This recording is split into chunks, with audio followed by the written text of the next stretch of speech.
Good morning प्यारे बच्चों। जैसे कि आपको पता है कि हमने कल वाले वीडियो में आपके न्यूमेरिकल करा रहे थे और आपका ये वाला न्यूमेरिकल करा दिया था। ठीक है, क्योंकि जो हमारा बीज न्यूटन वाला बल्ब वाला न्यूमेरिकल था ये बहुत ही सिंपल था और मैंने आपको बताया भी था कि कैसे करना है और कैसे इसको सोल्व करना है। अब इसके बाद में देखो हमारा जो नेक्स्ट न्यूमेरिकल है, तो सबसे पहले प्यारे बच्चों आपको न्यूमेरिकल का पेज नंबर बता देता हूँ। मैंने कल भी बताया था आपको, ये है पेज नंबर 305 पर। ठीक है, और जो दीर्घ उत्तरीय प्रश्न है, दीर्घ उत्तरीय प्रश्न का ये वाला जो क्वेश्चन है, ये क्वेश्चन नंबर है 4 और जो अब मैं कराने वाला हूँ वो होगा क्वेश्चन नंबर 5। तो अब हम स्टार्ट करते हैं।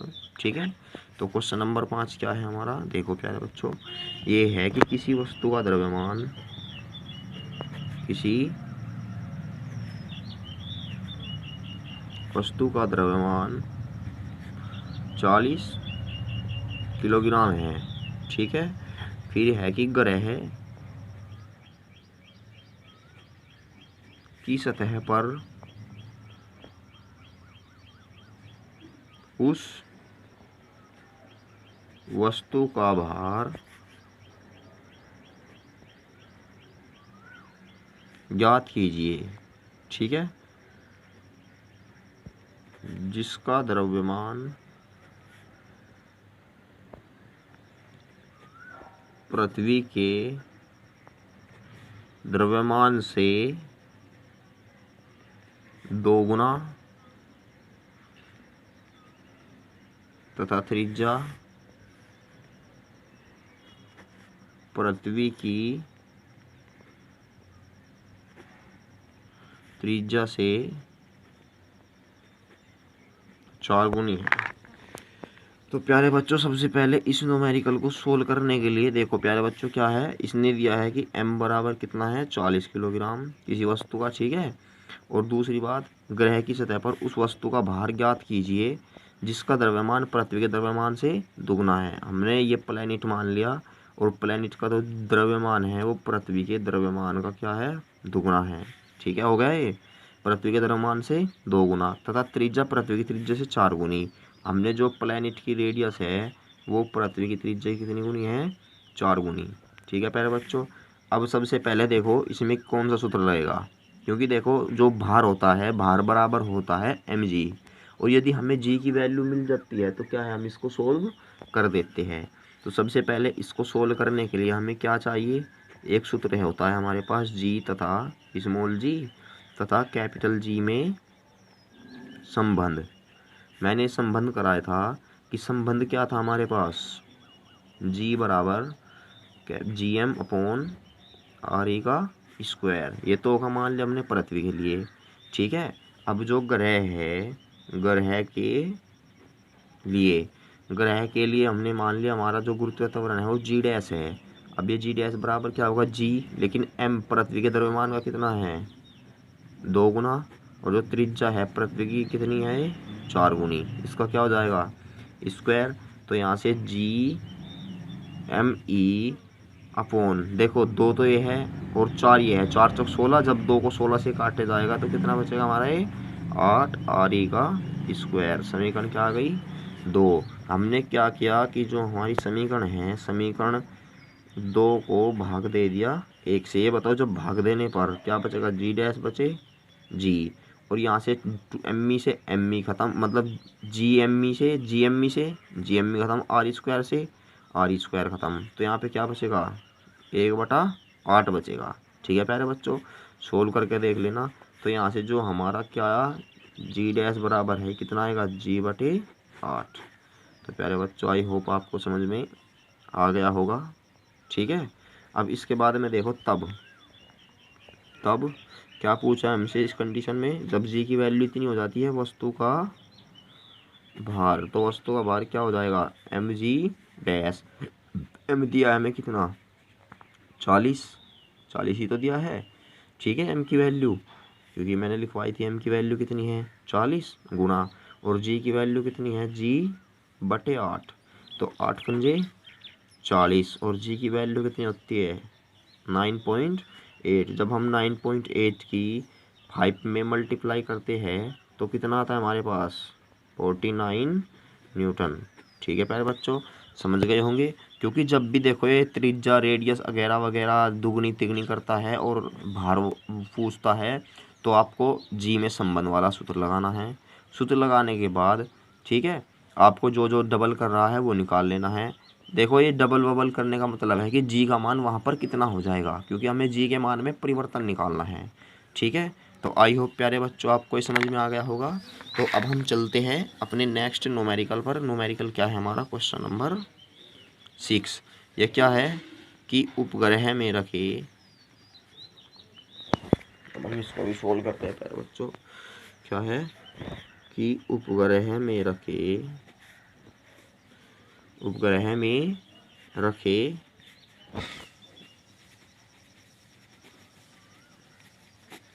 कमानीदार, उपग्रह में रखे कमानीदार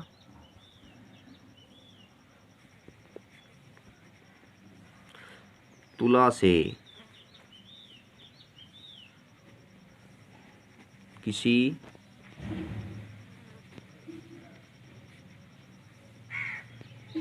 वस्तु को लटकाया गया है। ठीक है, उस समय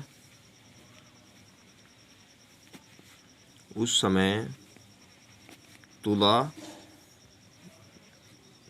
तुला कितना है, तुला का मान है ये, उस समय तुला का मान W1 है। ठीक है, जब उपग्रह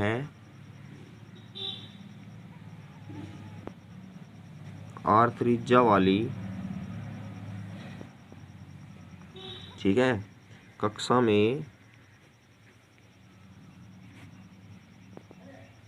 घूमता है। ठीक है, तथा जब 2R वाली कक्षा में घूमता है तो W2 है। ठीक है, तो इसके बाद में दिया गया है कि उनके बीच संबंध स्थापित कीजिए, ये दिया है न्यूमेरिकल। ठीक है प्यारे बच्चों, ठीक है प्यारे बच्चों। तो प्यारे बच्चों आपको उसमें एक न्यूमेरिकल में बस सिर्फ एक ही बात लिखनी है। क्या लिखनी है, देखो सबसे पहले देखो जो मैंने लिखा है इसे पढ़ो। सबसे पहले क्या है कि उपग्रह में रखे कमानीदार तुला से। देखो यहाँ से देखो कि एक क्वेश्चन ये भी बन जाता है कि कमानीदार तुला से हम क्या नापते हैं, भार को नापते हैं। मैंने लिखवाया था कि जब द्रव्यमान और भार में अंतर लिखवाया था। ठीक है, तो उपग्रह में रखे कमानीदार तुला से किसी वस्तु को लटकाया गया है तो उस समय तुला का मान W1 है। ठीक है, और यानी ये देखो उपग्रह है, यानी जो सैटेलाइट होते हैं, सैटेलाइट में यदि किसी वस्तु को रख दिया जाए तो उसका भार कितना है, W1 है। और जब उपग्रह R त्रिज्या वाली कक्षा में घूमता है तथा जब 2R वाली कक्षा में घूमता है तो W2 है। यानी देखो जब उपग्रह क्या है, R वाली कक्षा में घूमता है तब तो उसका जो भार है W1, और ये कह रहा है कि जब उपग्रह 2R वाली कक्षा में घूमता है तो उसका मान है W2। तो इन दोनों में रिलेशन दर्शाना है। तो प्यारे बच्चों आपको एक बात बता दे कि जब भी कोई वस्तु किसी उपग्रह के अंदर रखी जाती है तो वहाँ पर जो गुरुत्वीय त्वरण होता है वो होता है शून्य। ठीक है, तो जब गुरुत्वीय त्वरण शून्य होगा तो इसका मतलब क्या है कि भार पर कोई प्रभाव नहीं पड़ने का, जितना है उतना ही रहेगा। ठीक है, इसलिए जो W1 है बराबर किसके हो जाएगा, हमारा ये W2 के। तो ये बात लिख देते हम कि जब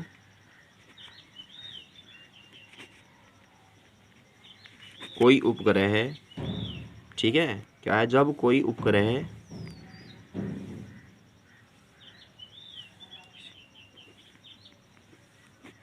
ये हो गया किसी कक्षा में घूमता है तो उसके अंदर गुरुत्वीय त्वरण का मान शून्य होता है। ठीक है, और जब शून्य होगा तब क्या है, उपग्रह के अंदर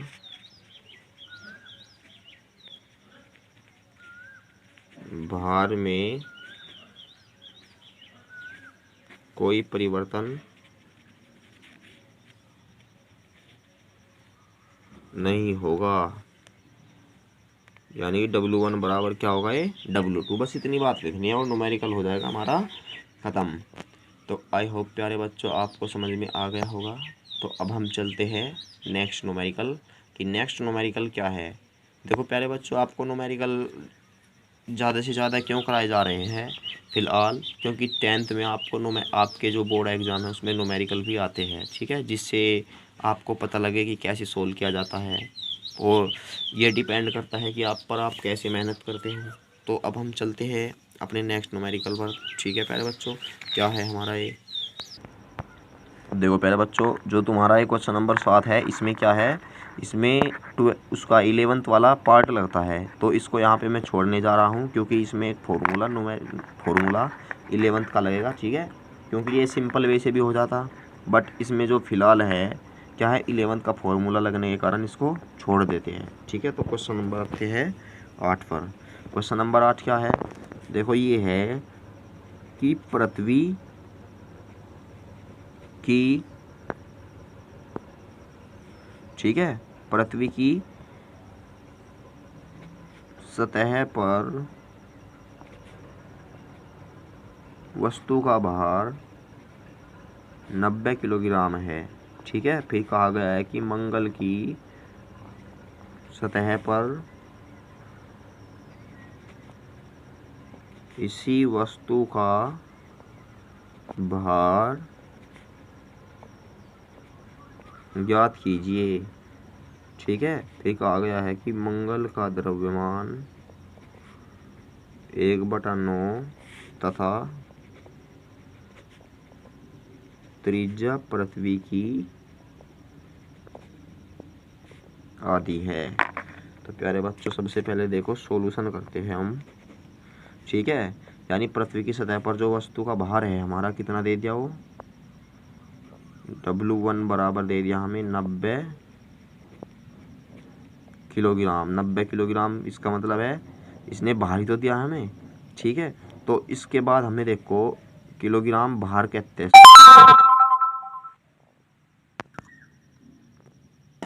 ठीक है प्यारे बच्चों, यानी W1 दे दिया कितना हमें, 90 किलोग्राम। अब इसके बाद में बताओ 90, जब हमारा 90 किलोग्राम है तो जब भी ये भार क्या देता है और किलोग्राम मात्रक लगा देता है, क्योंकि जो हमारा भार का मात्रक होता है क्या होता है, न्यूटन या किलोग्राम मीटर प्रति सेकंड स्क्वायर। तो क्या हो जाएगा 90 जी, तो उसमें हम जी की मल्टीप्लाई करते हैं सबसे पहले, ठीक है, इसको बोलते हैं किलोग्राम भार। इसके बाद में क्या पूछा हमसे, ये पूछा है कि यदि जो हमारा क्या है मंगल है, मंगल को मार्स, शायद मार्स एम से, चलो एम लिख दिया हमने, RM, ठीक है। ये कह रहा है कि RM, इसकी जो त्रिज्या है वो पृथ्वी की त्रिज्या की आधी कर दी जाए, ठीक है। और इसका जो द्रव्यमान है MM, वो क्या है, पृथ्वी के द्रव्यमान का कितना कर दिया जाए, 1/9 कर दिया जाए। तो इसके बाद में हमसे क्या क्या कहा गया है कि भार कितना होगा। तो सबसे पहले क्या करो, मंगल ग्रह पर त्वरण निकालो, हमने G' मान लिया। तो ये क्या होता है, G' बराबर, ये होता है, देखो प्यारे बच्चों क्या होता है फॉर्मूला, GME अपोन में कितना आएगा 9, क्योंकि M की वैल्यू ME/9 है, RE का स्क्वायर यानी RE/2 का स्क्वायर। तो यहाँ से क्या आएगा, GME/RE का स्क्वायर, 2 दूनी 4 पहुँच गए ऊपर, 4/9। तब हमें क्या निकालना है, मंगल ग्रह पर क्या निकालना है हमें, गुरुत्वीय त्वरण यानी कि G' निकालना है। तो G' बराबर, मतलब ये W2 निकाल, पहले G' निकालो था हम, ठीक है। G' मंगल ग्रह पर त्वरण का मान कितना आ गया, ये आ गया हमारा 4/9 GME/RE का स्क्वायर। तब हमें क्या निकालना है, भार निकालना है। M दिया है इसने 90 किलोग्राम, भार बराबर क्या होता है mg' मान लेंगे हम, ये कितना है 4/9। और इसकी जो वैल्यू होती है क्या होती है, G होती है, तो ये क्या है W1। ठीक है। अब 9 ढाई कितने हो गए 90, तो 10 चौक कितना होगा 40। ठीक है, क्या आएगा किलोग्राम भार। इस भार का मतलब ही क्या है, भार का मतलब होता है कि इसमें जी की मल्टीप्लाई करनी है। तो यहाँ पर भी क्या है, हम जी को या तो मिटो दो, इधर लिख दो 90 किलोग्राम। ठीक है। अब जब हम जी किलोग्राम प्रति क्या लिख दो मीटर, वो किलोग्राम मीटर प्रति सेकंड स्क्वायर, यही तो होता है मात्रा किलोग्राम मीटर प्रति सेकंड स्क्वायर। तो आई होप प्यारे बच्चों आपकी समझ में आ गया होगा। एक बार वीडियो को पीछे करके देखिए यदि समझ में ना आया हो, या एक बार और बता देता हूँ कि W1 की वैल्यू है 90 किलोग्राम। ठीक है, और इसके आगे लगा देते हैं भार। भार का मतलब होता है कि इसमें जी की मल्टीप्लाई करनी है। यहाँ पे जो इसकी त्रिज्या दी हुई है, कितनी दी हुई है, वो क्या है पृथ्वी की त्रिज्या की आधी, और जो द्रव्यमान दिया है वो पृथ्वी के द्रव्यमान का 1/9 गुना। अब हमें मंगल ग्रह पर त्वरण निकालना है, तो जी डैश बराबर क्या होता है फॉर्मूला यही तो होता है GME/RE का स्क्वायर। लेकिन यहाँ पे हम मंगल ग्रह पर निकाल रहे हैं, तो मंगल ग्रह पर निकालने के लिए इसने जो मंगल का द्रव्यमान दिया गया है वो कितना है Me/9। ठीक है, और अपोन में RE/2 का क्या हो जाएगा होल स्क्वायर। अब देखो RE का स्क्वायर अपॉन 4 आएगा यहाँ पर इधर। जब हम इसके ऊपर मल्टीप्लाई कर देते थे ऊपर पहुंच जाता है, और अपोन में कितना है 9, तो GM अपॉन कितना आएगा ये GME/RE का स्क्वायर। अब हमें पता है कि GME/RE का जो मान होता है वो किसका होता है पृथ्वी के गुरुत्वीय त्वरण के। तो इसके बाद मंगल ग्रह पर गुरुत्वीय त्वरण जी डैश का मान तय हो गया। तब इसका भार कितना होगा मंगल ग्रह पर mg डैश, कितना होगा प्यारे बच्चों mg डैश। अब हमें पता है कि m की वैल्यू थी 90 हमारे पास, और g डैश की वैल्यू कितनी 4/9 गुना g, 9 ढाई 90 और 10 चौक 40, और g को हटा देते हैं, लिख देते हैं किलोग्राम भार। और यदि g को भी लगाना चाहते हो तो लिखना पड़ेगा आपको किलोग्राम मीटर प्रति सेकंड स्क्वायर। तो इसने भार पूछा है तो हमने लिख दिया 90 किलोग्राम भार। आई होप प्यारे बच्चों आपको समझ में आ गया होगा। तो इसके बाद में हमारा जो टॉपिक होगा वो होगा बल तथा दाब। ठीक है, देखो यहाँ पर हम बल को एक अलग तरह भी डिफाइन कर सकते हैं। क्या है कि जब हम कोई वस्तु है, किसी वस्तु के सतह के यदि हम लंबवत उस पर बल लगाते हैं यानी धक्का लगाते हैं, तो क्या होता है बल कहलाता है।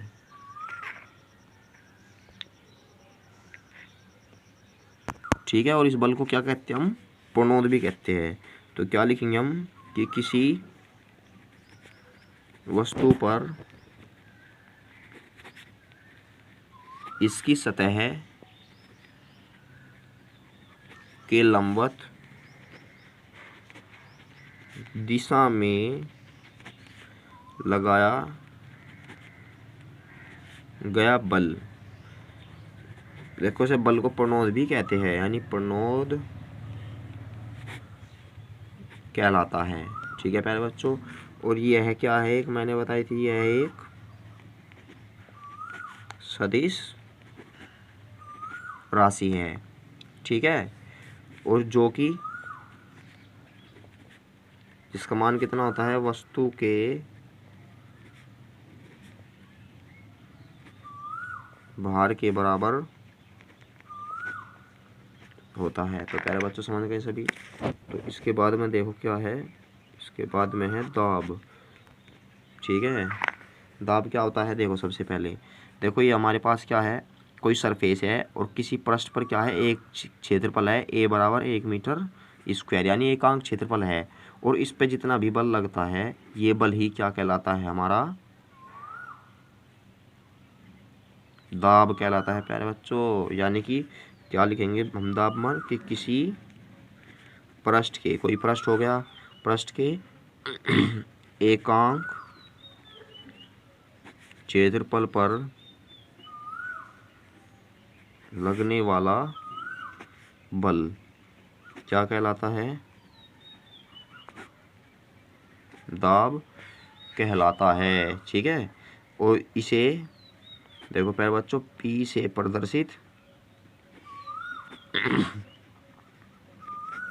करते हैं, और इसका जो मात्रक होता है वो भी लिखो, इसका मात्रक क्या होता है न्यूटन प्रति मीटर स्क्वायर, या क्या होता है पास्कल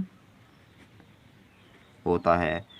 ठीक है प्यारे बच्चों, और दूसरी बात क्या है कि यह एक अदिश राशि है। तो प्यारे बच्चों सभी समझ गए होंगे कि क्या है। अब सबसे पहले हम लिखते हैं दाब के लिए सूत्र। क्या लिखते हैं? दाब के लिए सूत्र।